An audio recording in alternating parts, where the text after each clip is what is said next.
2022 का चुनावी सफर हम दिखाएंगे आपको हर खबर। नमस्कार, मैं दिव्या त्यागी स्वागत करती हूँ आपका लाइव टीवी के इस खास कार्यक्रम यूपी का चुनावी चक्रव्यूह। आइए दिखाते हैं आपको इस खास पेशकश को और जानते हैं कि इस कार्यक्रम में किसकी बनेगी यूपी में सरकार।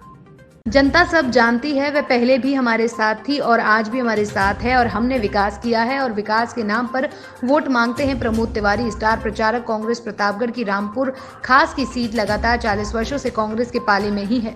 रानीगंज कैथोला में पैदल मार्च निकालकर लोगों से मिलना और जगह जगह लोगों के बीच में जाकर विकास की बात को दोहराना प्रमोद जी ऐसा लगातार करते चले आ रहे हैं। भ्रमण के दौरान हमारे चैनल के संवाददाता से उनकी मुलाकात हुई। उसके बाद उन्होंने जनता से सीधे रूबरू होते हुए जो बातें रखी, जो स्पष्टीकरण दिया और जिन मुद्दों को लेकर इस बार भी चुनाव में खड़े हैं, आइए जानते हैं इस खास इंटरव्यू में क्या है उनके चुनावी मुद्दे हमारे संवाददाता हरिकेश चौरसिया के साथ। नमस्कार, चुनावी चक्रव्यूह में आप देख रहे हैं कि मैं लगातार क्षेत्र भ्रमण पे हूँ और ऐसे जगहों पर मैं जा के लोगों से मिल रहा हूँ और पब्लिक ओपिनियन भी ले रहे हैं, साथ ही राजनेताओं से भी मिल रहे हैं जो अपने क्षेत्र में भ्रमण के दौरान हमसे संपर्क में आते हैं। तो उस दौरान मैं अभी आपसे मुलाकात कराने जा रहा हूँ। ये राज्यसभा सांसद भी रह चुके हैं और कांग्रेस के स्टार प्रचारक भी हैं, माननीय प्रमोद तिवारी जी, जो अपने क्षेत्र में एक काम किए हैं, एक रिकॉर्ड कायम किए हैं। तो हम जानना चाहते हैं सर, इस बार का चुनाव कैसा होगा? इस बार का चुनाव एक तरफा होगा। जनता ने मन बना लिया कि इस भाजपा सरकार को हटाना है। सबसे अगर ये जो छुट्टा जानवर है, न कभी भाजपा सरकार के पहले थे और जिस दिन भाजपा सरकार जाएगी महीने 2 महीने में ये गौशाला में पहुंच जाएंगे, किसान का खेत में। जी, योगी सरकार का ये भी कहना है कि उन्होंने गुंडा राज कम किया है, अपराधों पे लगाम लगाई है, तो इस विषय में आप क्या कहना चाहते हैं? योगी जी की परिभाषा, भाजपा की परिभाषा, गुंडा राज की फर्क है। अगर वो इस तिरंगे की जगह भाजपा का पटका ओढ़ ले तो बड़ा बड़ा गुंडा मैच खेलने लगता है, क्रिकेट का ठेकेदारी करने लगता है, वो माननीय हो जाता है। लेकिन कोई विरोध करेगा तो फिर माननीय गुंडा हो जाता है। तो भारतीय जनता पार्टी उस तानाशाह की तरह है कि हम चल रहे हैं, सबसे बड़े हम, या तो सरेंडर करो वरना कार्रवाई होगी। तो भारतीय जनता पार्टी की सरकार भी, सपा भी अपना दावेदारी पेश कर रही है, तो सपा को लेकर सर कोई बात करना चाहेंगे? नहीं, मैं किसी विरोधी दल के बारे में कोई नहीं बात करना चाहता। मैं सीधे ये कहना चाहता हूँ, जो महंगाई है, 110 रुपए लीटर पेट्रोल बिकवा दिया, 1000 का सिलेंडर बिक गया, 220 रुपए का कड़वा तेल बिक गया। जनता याद करके बैठी है। बहुत से ऐसे बूथ स्टेशन होंगे जहां पर एक वोट के लिए भाजपा तरस जाएगी।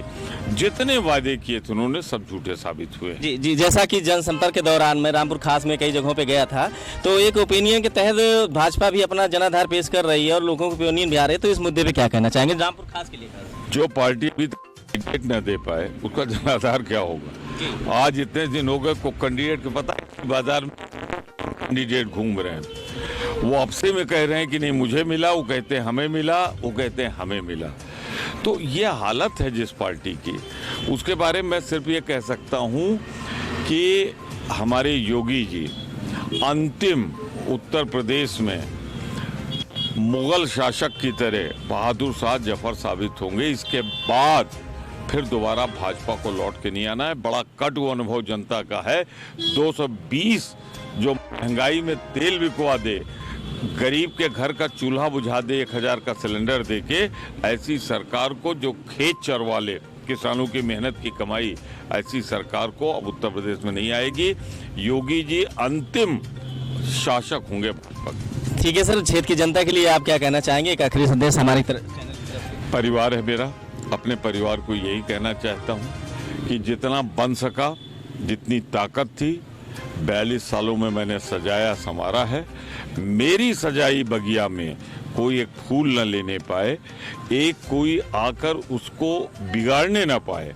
इसलिए ये जितनी मेरी जिम्मेदारी है, मुझसे ज्यादा रामपुर खास के लोगों की जिम्मेदारी है कि अपने बगिया की हिफाजत करें। कल संविधान का सबसे बड़ा पर्व है 26 जनवरी। इस मौके पर देशवासियों को क्या संदेश है? संविधान का पर्व बहुत त्याग, बलिदान आज़ादी के बाद बनाया गया था। 26 जनवरी को कांग्रेस के अधिवेशन में जो लाहौर में हुआ था, रावी नदी के किनारे, वहाँ पूर्ण स्वराज का नारा पंडित जवाहरलाल नेहरू की अध्यक्षता में दिया गया था। दुर्भाग्य से आज सत्ता में वो लोग बैठे हैं जिन्होंने आज़ादी की लड़ाई का विरोध किया था, लिखकर विरोध किया था इनके संगठन ने कि अंग्रेजों की, जब गांधी जी कह रहे थे कि अंग्रेजों भारत छोड़ो, नेताजी सुभाष चंद्र बोस लड़ाई लड़ रहे थे कि अंग्रेजों को कमजोर किया जाए और वो सेना लेके, आज़ाद हिंद सेना लेके लड़ रहे थे, तो यही भाजपा परिवार ने आज़ादी का विरोध किया था। तो दुर्भाग्य है कि आज एक सांप्रदायिक उन्माद के चलते उनकी सरकार है। कम से कम उत्तर प्रदेश में ये आखिरी मुख्यमंत्री होंगे जो 26 जनवरी पर मुख्यमंत्री के रूप में भाजपा जानी जाएगी, वरना अगले 50 साल तो भाजपा लौट के आने वाली। बहुत बहुत धन्यवाद सर, आप हमारे चैनल से जुड़े। धन्यवाद, आपके चैनल को मेरी शुभकामनाएं, बधाई। पर इतना जरूर मैं कहना चाहूँगा, इस समय देश को बचाना है। कल जो संविधान है ना, इसको बचाना है।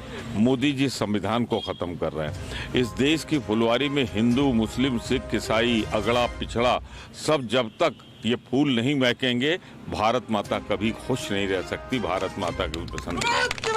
जिस तरीके से आपने देखा कि यहाँ पर लगातार हम क्षेत्र दौरान मिल रहे हैं और सबके ओपिनियन भी ले रहे हैं, जनता की राय ले रहे हैं, राजनेताओं की भी राय ले रहे हैं, तो आप बने रहिए हमारे चैनल के साथ में, और भी लोगों से ओपिनियन मिलती रहेंगी। आप हमारे चैनल के माध्यम से देश दुनिया के साथ साथ अपने क्षेत्र की खबरें देखेंगे।